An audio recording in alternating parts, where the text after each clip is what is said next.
Now our next guest is one of the most celebrated designers in British fashion. During the 70s, when traditional English tailoring was losing its appeal, he pushed the boundaries with his menswear designs, which have been described as classics with a twist. His contribution to fashion earned him a knighthood in 2000, and we're talking about none other than Paul Smith, who's here to share more on his work and his views on Asia's fashion scene. A very good morning to you, Paul. So good to have you with us this morning. Thank you. Great to have you on the show.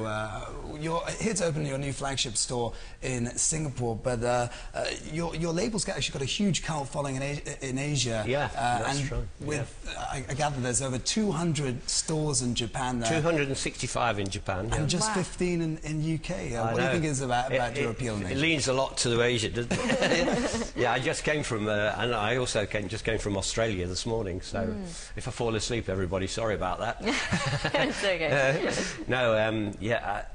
In the early 80s I got invited to Japan, and I think unlike a lot of other young designers that got invited then, I sort of was just interested in the country, the culture, and a lot of the others were interested in just, I can earn a little bit of money quite quickly, and their businesses went like that and then like that quite quickly, and I just took mine really gently and really slowly. I've been almost 80 times, so I put a lot, what you put in you get out sort of thing, And you're expanding a lot in Asia in general. It seems to be just popular, that's why. Yeah. What is it about your menswear and your women's wear and your furniture line, etc.?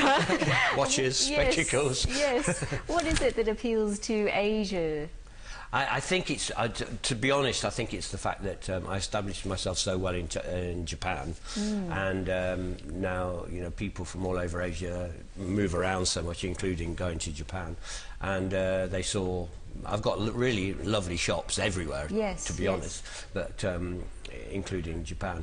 All my shops are, unlike many of the big brands who have their shops are exactly the same everywhere. Right. Mine are all different, so it's always like worth going in and seeing what funny, quirky furniture I got, or paintings, or books for sale. So I think it just built a reputation by people visiting Japan, and then Korea, Hong Kong, Singapore, Malaysia, Thailand. So just slowly. But of course, I'm really popular in Europe. In France, it's extremely popular. Yes. We all think of your designs as being quintessentially British, but do you keep a bit of Asian style in mind when you're, with the popularity in Asia? To tell the truth, no, I don't. No, I mean, I designed probably too many, we call them collections, there are too many of them. There's this 26 a year, so I think there's enough there for everybody to buy that suits their market. So we sell really well in the Middle East, for instance, and that's a certain look, and then in Germany, and then in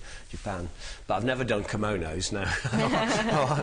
The only time I did take any influence from my Japan trips was when I first went. I bought lots of the antique clothing, that they used to wear in the rice fields. Right. And in those days, I'm talking 80-year-old pieces of clothing, they used to repair everything.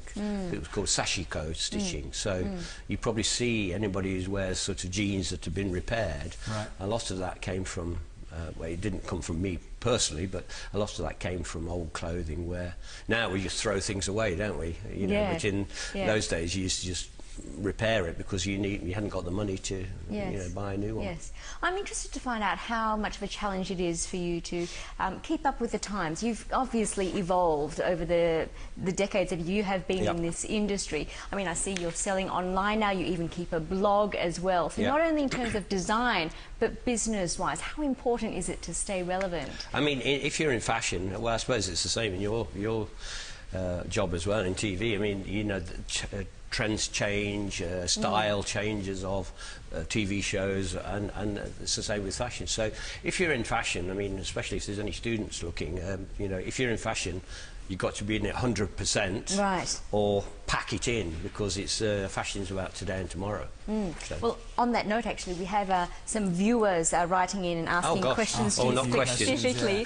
But one has asked for advice for those who want to make it in the world of men's and women's fashion. What's the one piece of advice you can give to them? Well, the thing is that I don't mean this in a bad way at all, but nobody needs another designer.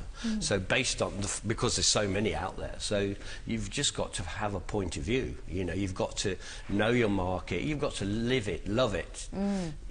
Not just, I want to earn money, I want to be famous, but just love it. Passionate. And then, you know, if you're a student, get a job, and a Saturday job, a weekend job, or just working anywhere really, just to understand about life skills, communication skills, be very aware of what people are doing, because nobody needs another design label, so you've got to find a point of view, you know.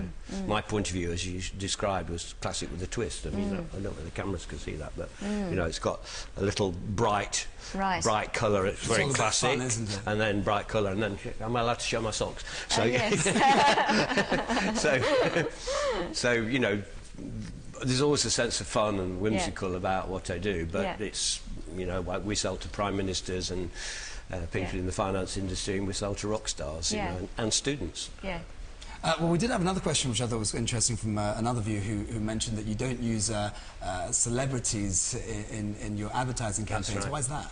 Well, we don't use celebrities at all. In fact, we sell to a lot of famous people, as I've just described. But I like people to buy my clothes because they like them. Not because they've been paid to fly halfway across the world and sit on the front of a fashion show, you know, front row, or because they've been given clothes. It's just my character, really. Yeah, I mean, hopefully you can feel it. I'm a normal, down-to-earth guy. So I just like to think that a box from Paul Smith arrives in a shop anywhere in the 72 countries we sell in, and people just like the things, and it's not linked to falseness or marketing or... Right. You mentioned classics with a twist. How do you keep on twisting it to keep I'm a bit up mad. with that? Yeah. You probably know I'm a bit vivacious, so I think it's because I've taught myself to not think in the obvious way, but to think quite laterally, either side of... If you look at all the magazines and if you look at the other brands, that's good to know what's going on, but it's also, in my opinion, it's good to see what not to do, not what to do. Right. So because that way you get a point of view. And because I'm quite sort of light-hearted guy, then I like the idea I can do you a beautiful suit which you could wear on the show, but you know that inside it's a, you know, a fun lining or something like that. So it sort of seems to be just comes from my personality, really. Let's talk a little bit about going backwards a little bit to how you first got started. Apparently, you actually never intended to end up in the fashion industry. Fashion wasn't your original passion, was it? No, I was actually wanted to be a professional cyclist, because since the age of 12 to 18, I was passionate about cycling, and clean living lad, you know, no alcohol, bed early, not very fit, and then sadly or wonderfully, I'm not sure what the thing is, I had a bad crash, hospital 3 months, came out of the hospital, met up with a few people I'd met in hospital. By chance, one of them chose a little pub in my hometown, and it was the pub where the art students went. And suddenly I started to talk into these young people. Oh, what do you do? Oh, I'm an architecture student. Oh, I'm a photography student. I'm a fashion student. Suddenly this world opened up of creativity, and I thought, wow, I wonder if I can actually earn a living, you know, doing something that seems to be so lovely and fun and creative. And as they say, the rest is history. I mean, it's a pretty long path on the way. They didn't just go, oh, I'll be a fashion designer. And a lot of hard work as well, I'm sure. A lot went on in between, but that was how it all started, and thank goodness I've been very privileged. Very interesting indeed. We'd love to spend more time talking to you, but unfortunately we've run out of time. But thank you for coming in. Okay. Thanks a whistle-stop trip to Singapore. It's been great to have you on the show. Thank you very much indeed.